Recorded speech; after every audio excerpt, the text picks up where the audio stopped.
ओम नमः शिवाय। हर हर महादेव। जय शिव शंभु। भोलेनाथ की कृपा आप सभी पर बनी रहे।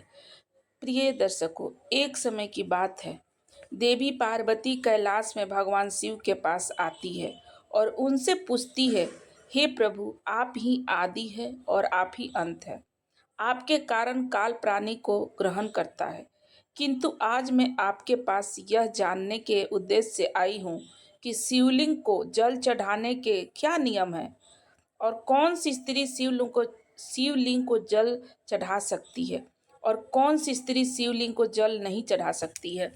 कृपया करके हमें ये सब ज्ञान दीजिए तथा कौन सी स्त्री को सावन सोमवार व्रत का पालन नहीं करना चाहिए। कृपया करें और मेरे मन की आशंकाओं को दूर करें। मित्रों, तब मुस्कुराते हुए भगवान शिव कहते हैं, हे देवी पार्वती, आज आपने उत्तम प्रश्न किया है। शिवलिंग को जल देने के महत्वपूर्ण कुछ नियम होते हैं। उन नियमों को पालन करने हेतु शिवलिंग को जल देना चाहिए।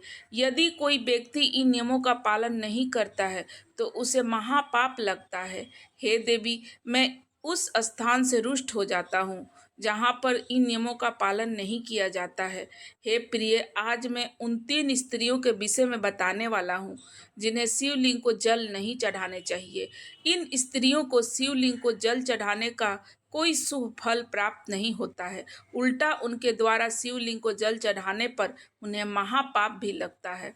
शिवलिंग ही मेरा साक्षात रूप है, जिसकी नित्य पूजा करने वालों को मैं स्वेद रक्षा करता हूँ। आपने देखा कि किस प्रकार मात्र 12 बरस की आयु में मार्कंडे को अमृतत्व का वरदान प्राप्त हुआ था। हे पार्वती, शिवलिंग को जल चढ़ाने के नियम बताने से पहले आपको मेरे परम भक्त सुमित की एक प्राचीन कथा सुनना होगा, जिससे आप मध्य से ध्यान से श्री सुनिए।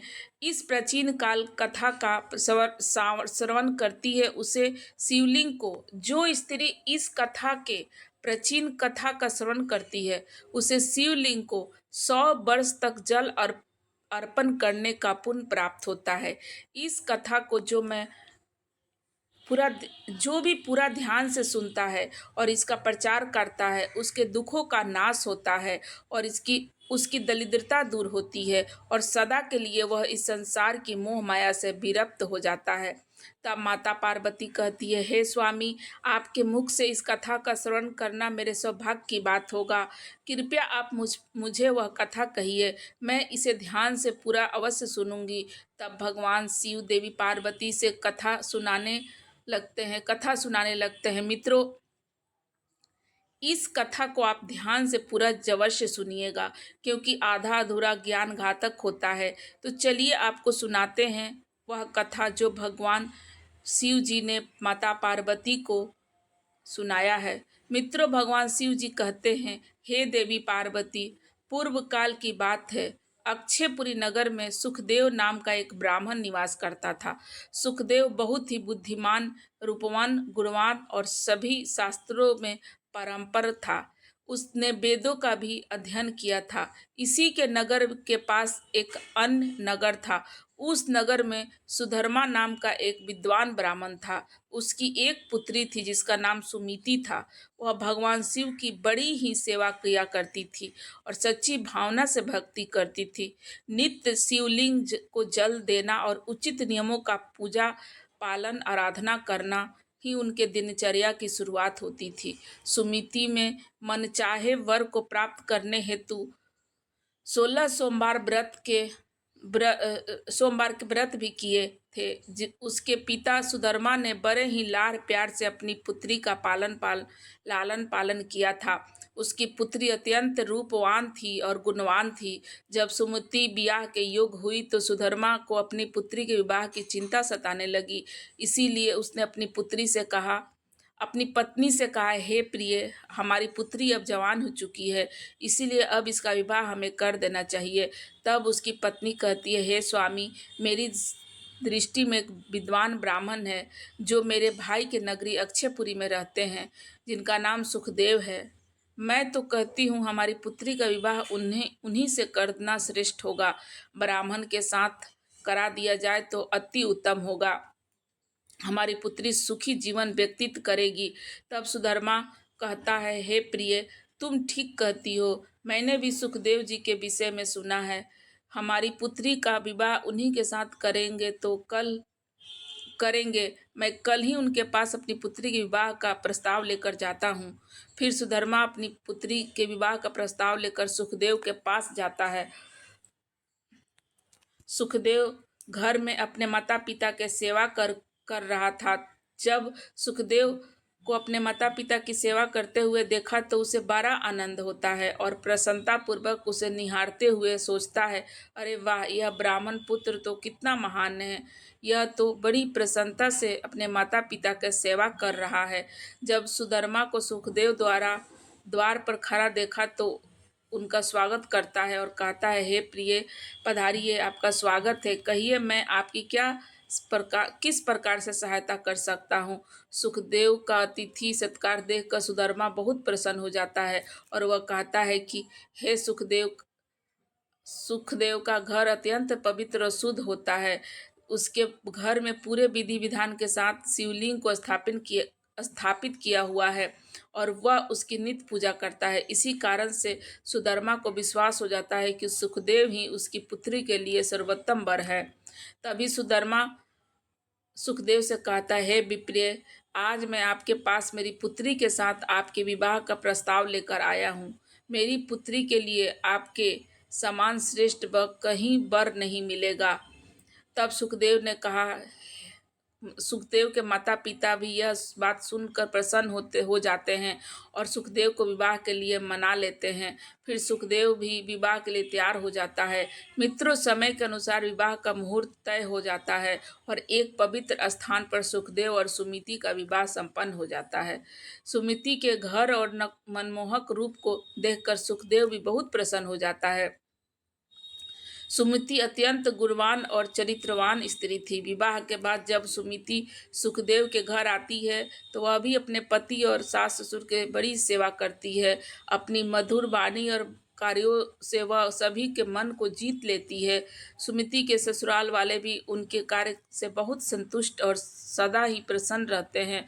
सुमिति नित्य अपने पति से पहले जाकर घर का आंगन साफ करती है, फिर घर के अंदर साफ सफाई करके स्नान किया करती है। स्नान करके वह पूजा घर में जाकर पूजा करती है और नित्य रूप से शिवलिंग को जल देती है तथा बेलपत्र अर्पित करती है। दिन भर वह अपने अन्य कार्यों को सभी परिवारजनों को प्रसन्न करती है। दिन रात कार्यों करके सभी परिवारजनों को प्रसन्न करती है। दिन रात वह पति की चरण दबाकर उनकी सेवा करती है, सो जाया करती है। उसके बाद वो रात्रि में सो जाती थी। सुमिति के अंदर एक पतिव्रता नारी के सभी लक्षण थे और वह अपने पति को भी परमेश्वर मानकर उनकी सेवा किया करती थी। सुमिति ने अपने पति के अलावा अन्य पुरुष के विषय में सोचा भी नहीं है, विचार भी नहीं किया था। वह सत्य धर्म का पालन करने वाली स्त्री थी और धर्म कार्य करने वाली पवित्र स्त्री थी। उसने कभी भी कोई अशुभ कार्य नहीं किया था। सुमिति के ऐसे सतीत्व और सरल स्वभाव को देखकर माता लक्ष्मी उस पे मेहरबान थी। माता लक्ष्मी स्वयं चलकर उसके घर में आकर निवास करने लगी थी, जिससे सुमिति के जीवन में सुख समृद्धि और अधिक बढ़ गया। मित्रों, भगवान शिव कहते हैं, हे देवी पार्वती, धन की देवी लक्ष्मी उन्हीं स्त्रियों के घर पर अपनी कृपा दृष्टि बनाए रखती है जो पतिव्रता होती है और जो सत्य धर्म का पालन करती है। सुमिति के अंदर वे सभी लक्षण थे जो एक श्रेष्ठ पतिव्रता नारी के अंदर होनी चाहिए। लेकिन आगे मैं तुम्हें बताऊंगा कि सुमिति की एक भूल के कारण उसका पूरा परिवार दुखों के बादलों में डूब गया और उसके जीवन में केवल क्लेश, अशांति और दुख ही आने लगे। पार्वती, फिर एक दिन की बात है जिसके अगले सुबह सावन मास आरंभ होने वाला था और संयोग से उस दिन अमावस भी थी। तभी सुमिति ने दोपहर के भोजन में कोशिबीर बनाई थी, जिसमें जिसमें कि कई अधिक मात्रा में प्याज, गोभी और अन्य सब्जियों को दही के साथ मिलाकर बनाया था और स्वाद को बढ़ाने हेतु नमक का भी प्रयोग उसने में किया था।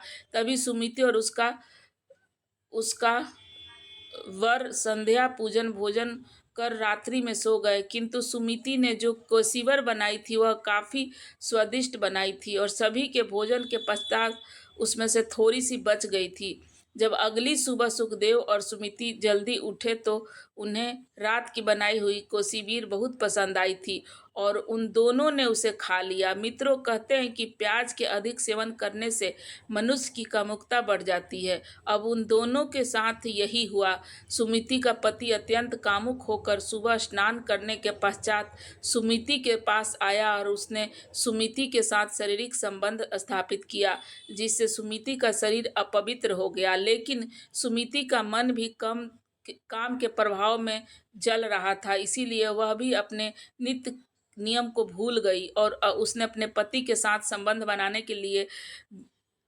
बिना स्नान किए ही शिवलिंग को स्पर्श किया और जल बनाने के बाद बिना स्नान किए ही शिवलिंग को स्पर्श किया और जल चढ़ा दिया, जिससे सुमिति के शरीर में मोह माया ने प्रवेश कर लिया, जिस कारण से सुमिति के सारे इंद्रियां तिलमिला उठे। सुमिति के शरीर में महामोह ने प्रवेश करते ही भगवान शिव क्रोधित होकर वहां से चले गए तथा इस अपवित्र अवस्था को देख शिवजी ने अपने ही भक्त से रुष्ट होकर वहां से चल जाते हैं। तब से वह सुमिति के शरीर में निवास कर रहे थे उस महामोह ने उससे सभी धार्मिक कार्यों से वंचित कर दिया तथा उसने अपने सभी श्रवण सोमवार व्रतों को पुण्य को नष्ट कर दिया। उन दोनों ने अनजान में ही लहसुन प्याज का सेवन किया तथा सोमवार के व्रत के दौरान सुमिति ने सेंधे नमक का उपयोग अपने भोजन में किया, जिस कारण से उसका व्रत भी विफल हो गया। जिस व्रतों को करने में मनुष्य को महापुण्य की प्राप्ति होती है, वही सुमिति अपने अनजान दुष्कर्म से पाप की भागी बनती जा रही थी। महामाया के शरीर में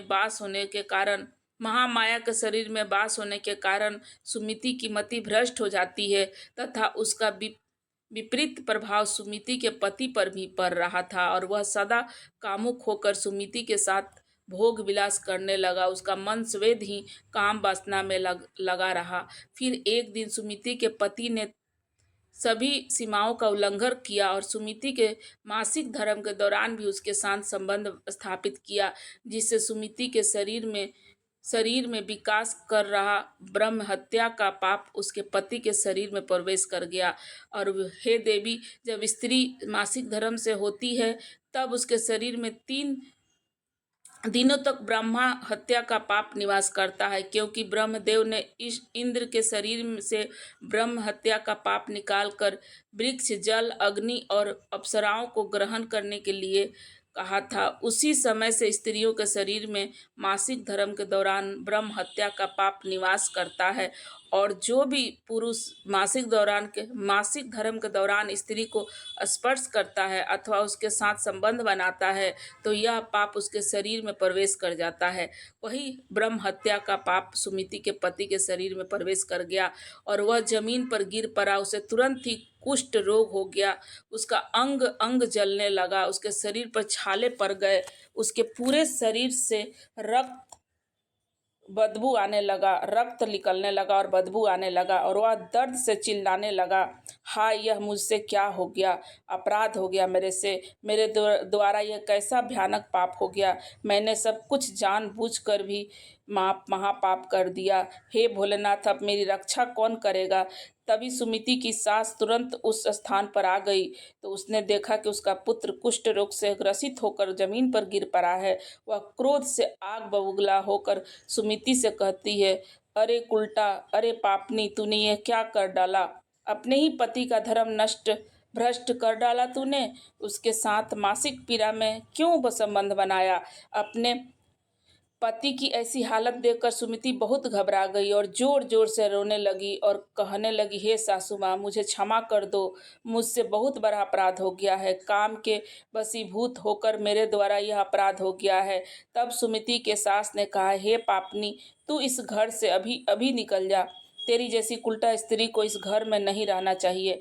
तूने मेरे बेटे के जीवन को नरक बना दिया और पता नहीं आगे क्या क्या करेगी। सुमिति कहती है, हे माँ, सासू माँ, मैं कहाँ जाऊंगी? मेरे पति के अलावा मेरा कोई नहीं है। मैं उन्हें छोड़कर जीवित नहीं रह पाऊंगी। कहीं भी जाकर मर जाओ। लेकिन तब उसकी सास बोलती है, कहीं भी जाकर मर जा, लेकिन मेरे घर से तू निकल। इतना इतना कहकर सुमिति की सास ने उसे धक्के मारकर घर से निकाल दिया। फिर सुमिति दुखी होकर घर से निकल गई। उससे अपनी भूल पर बड़ा पछतावा होने लगा।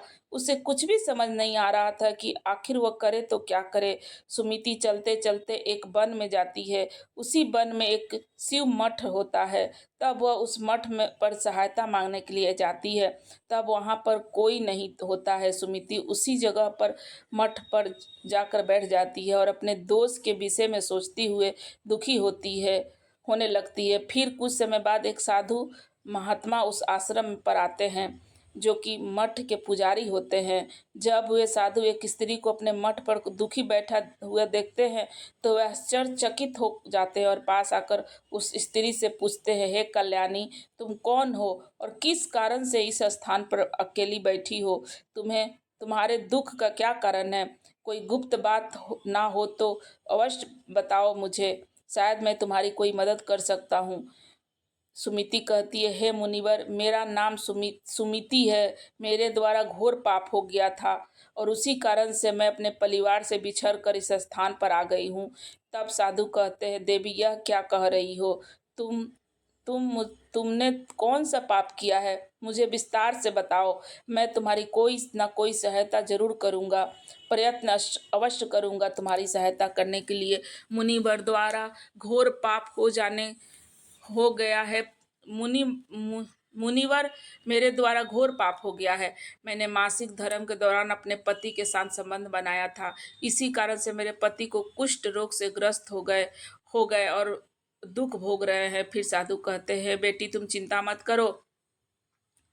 तुम्हारे द्वारा जो पाप हुआ है उसका प्रायश्चित करो। तुम्हें पाप से मुक्ति मिल जाएगा। तुम इस मठ में रहकर भगवान शिव शंकर की पूजा करो। शिवलिंग को नित्य जल दो और बेलपत्र अर्पित करो। सं, संसार के यही से तुम्हारे संसार के पिता है यही तुम्हारे संसार के पिता है।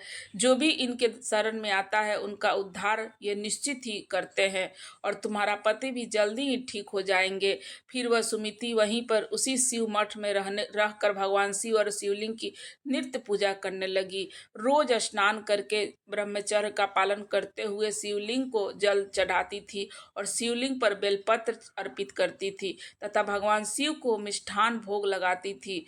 तब उस मठ में पुजारी मौजूद सभी गायों को चारा डालती थी, उसकी सेवा करती थी। दिन भर वही मठ के मंदिर में भगवान शिव की मूर्ति के आगे बैठकर भगवान शिव जी की भक्ति करने लगी, उनकी स्तुति करती थी और फिर से अपने पति के मंगल होने के लिए 16 सोमवार व्रत भी करने लगी।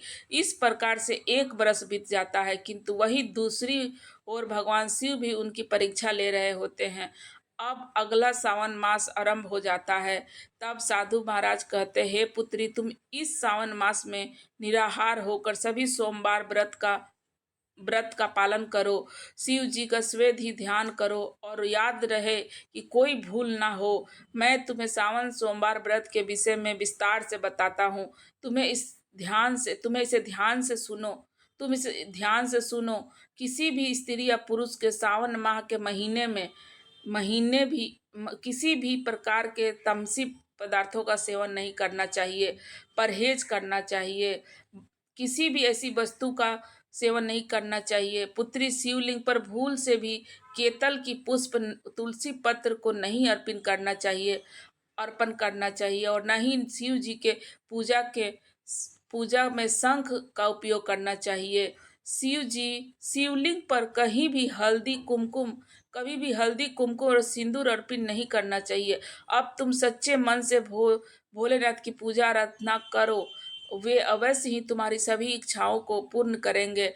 तब सुमिति इसी प्रकार से सोमवार का व्रत का पालन करते करती है, किंतु उसे कोई भी साक्षात्कार अनुभव नहीं हो रहा था, जिसके हताश होकर वह एक दिन मन में आत्महत्या करने का विचार लेकर आती है, क्योंकि उसके जीवन में अब किसी भी प्रकार का सुधार नजर नहीं आ रहा था। तो वह शिव मठ के पास वाली नदी के किनारे जाती है और भगवान शिव का स्मरण करते हुए जल समाधि ले लेती है, किंतु उसी समय एक चमत्कार हो जाता है। जिस प्रकार से सुमिति जल में प्रवेश करती है, ठीक उसी प्रकार से वह जल से वापस भी आ जाती है। जब वो अपनी आंखें खोलती है तो उसके सामने स्वयं महादेव प्रकट हो जाते हैं और भगवान शिव कहते हैं सुमिति की दृढ़ निष्ठा और भक्ति से अत्यंत प्रसन्न हो जाते हैं और सुमिति को साक्षात दर्शन देते हैं। भगवान शिव को साक्षात अपने सामने खड़ा देखकर सुमिति उन्हें बारंबार प्रणाम करने लगती है, उनकी स्तुति करने लगती है। तब भगवान शिव सुमिति से कहते हैं, हे पुत्री, तुमने बड़ी ही श्रद्धा से और भक्ति भाव से मेरी आराधना की है, इसीलिए मैं अब तुम पर प्रसन्न हूँ। कहो तुम्हारी क्या कामना है। तब सुमिति कहती है, हे प्रभु, कृपया मुझे बताइए, मेरे किस दोष के कारण मेरे अंदर काम का वास हो गया था, किस कारण से मेरे द्वारा घोर पाप हुआ था और मेरे पति को कुष्ठ रोग हो गया था। भगवान शिव कहते, हे पुत्री, अब तुम ध्यान से सुनो। तुम्हारे द्वारा अनजाने में ही एक पाप हुआ था, जिस कारण मैं तुम्हारे अंदर वह मोह माया प्रवेश कर लिया था। एक दिन सावन माह में तामसिक पदार्थों का सेवन करके तुमने अपने पति के साथ संबंध बनाने के बाद बिना स्नान किए ही शिवलिंग को स्पर्श कर ली और उन पर जल चढ़ा दिया था। पति पत्नी जब रति क्रिया करते हैं तो उनका शरीर अपवित्र हो जाता है। ऐसे अवस्था में शिवलिंग को कभी भी स्पर्श नहीं करना चाहिए। मेरा ही पूर्ण अंश अवतार है शिवलिंग। तुम्हें अपवित्र अवस्था से ही शिवलिंग को जल अर्पण किया था, जिस कारण से मैंने तुम्हारे घर का त्याग किया था और फिर अब महा माया ने तुम्हारे अंदर प्रवेश कर लिया था। उसी महा माया के कारण तुम्हारे और तुम्हारे पति के अंदर काम का प्रभाव अधिक बढ़ गया था और मासिक धर्म के दौरान स्त्री के साथ संबंध होने के कारण तुम्हारे पति को कुष्ठ रोग हो गया था। वही सुमिति कहती है, हे प्रभु, अनजाने में मुझसे यह बड़ा पाप हो गया था, अब इस पाप का क्या प्रायश्चित है। भगवान शिव कहते हैं, सुमिति, इस पाप का प्रायश्चित तुमने 1 वर्ष तक ब्रह्मचर्य व्रत का पालन करके कर लिया है। अब 16 सोमवार का निराकार व्रत भी किया है, इसीलिए अब तुम पापों से मुक्त हो गई हो। सुमिति कहती है, प्रभु, कृपया मुझे बताइए, किस अवस्था में शिवलिंग को जल नहीं देना चाहिए।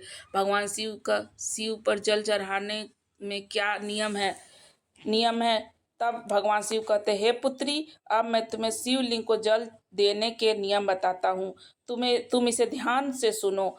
पुत्री, शिवलिंग अत्यंत पवित्र होता है, यह मुझे सबसे अधिक प्रिय है, इसीलिए इसकी सतीत्व का पवित्रता बनी रहनी।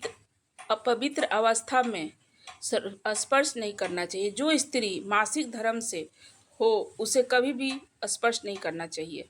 मासिक धर्म के दौरान स्त्री के शरीर में ब्रह्म हत्या का पाप होता है और ऐसे में स्त्री को शिवलिंग को जल नहीं चढ़ाना चाहिए।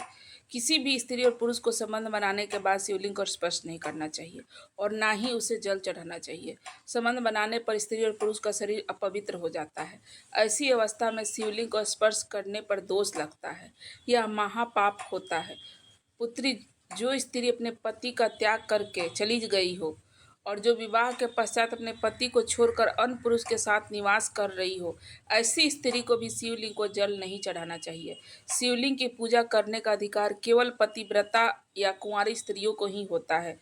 जो स्त्री औसत वेश्यावृत्ति की या अन्य पुरुषों के साथ संबंध बनाने वाली होती है, उसे शिवलिंग को जल नहीं चढ़ाना चाहिए। हे सुमिति, अब मैं तुम्हें शिवलिंग को जल देने का संबंध में महत्वपूर्ण नियम बताता हूँ, तुम ध्यान से इसे सुनो। सुमिति कहती, हे प्रभु, मेरे पति कुष्ठ रोग से पीड़ित है, कृपया करके मेरे पति को रोग से मुक्त कीजिए। तब शिव जी कहते हैं, पुत्री, तुमने इस शिवलिंग की 1 बरस तक पूजा की है और नित्य बेलपत्र अर्पण किया है। वृक्षों में बेलपत्र मुझे सबसे प्रिय है। शिवलिंग पर तुमने जो बेलपत्र अर्पित किए थे, तुम इसके पत्ते ले जाकर अपने पति को गुप्त रूप से खिला दो, वह रोग और पापों से मुक्त हो जाएगा। इतना कहकर भगवान शिव वहां से अंतर्ध्यान हो गए। यह सुनकर सुमति बहुत प्रसन्न हो जाती है और भगवान शिव को बारंबार प्रणाम करके धन्यवाद देती है।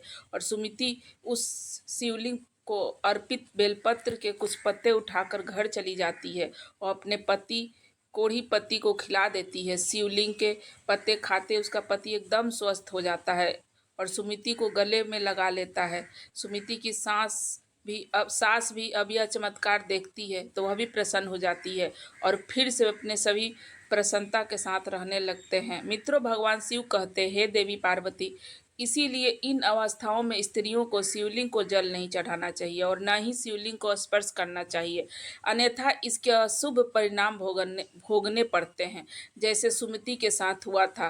प्रिय दर्शकों, अब आशा करते हैं कि आप लोगों ने शिवलिंग से जुड़े कुछ महत्वपूर्ण नियम जान गए होंगे। भगवान शिव जी की पूजा में यह 3 चीज़ें उपयोग करना वर्जित है, जिससे आपको पुण्य की जगह पाप मिलेगा। तो चलिए जान लेते हैं कौन सी वह 3 चीज़ें। सबसे पहले है तुलसी के पत्ते।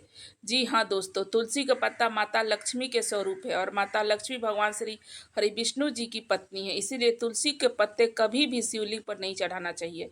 दूसरा है शंख। शिव जी ने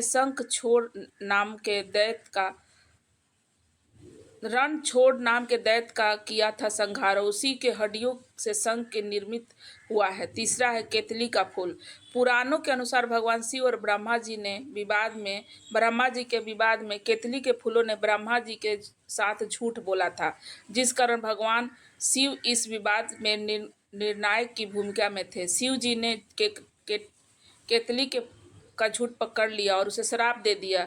इसका उपयोग उनकी पूजा में नहीं किए जाएंगे। भगवान शिव के पीले और सफ़ेद कनेल का फूल पसंद है, आप उन्हें जरूर अर्पित करें। धतूरे के फूल और फल भी अर्पित करें, हो सके तो दूध चंदन से लेप लगाएं, शुभ माना गया है। पुराणों में शिवलिंग को ब्रह्मांड का केंद्र बनाया गया है। इस केंद्र में समस्त ब्रह्मांड के ऊर्जा प्राप्त होती है। शिवलिंग में से इस ब्रह्मांड की उत्पत्ति हुई थी, इसीलिए शिवलिंग को ऊर्जा का केंद्र माना गया है। इसके साथ ही कोई भी वस्तु नहीं चढ़ानी चाहिए जिसे शिवलिंग पर जिनकी ऊर्जा में नकारात्मकता का परिवर्तन हो जाए। दोस्तों, आशा करती हूँ कि ये वीडियो आप लोग को पसंद आया होगा। पसंद आ गया तो वीडियो को जरूर लाइक कर दें और चैनल को सब्सक्राइब कर दें। धन्यवाद।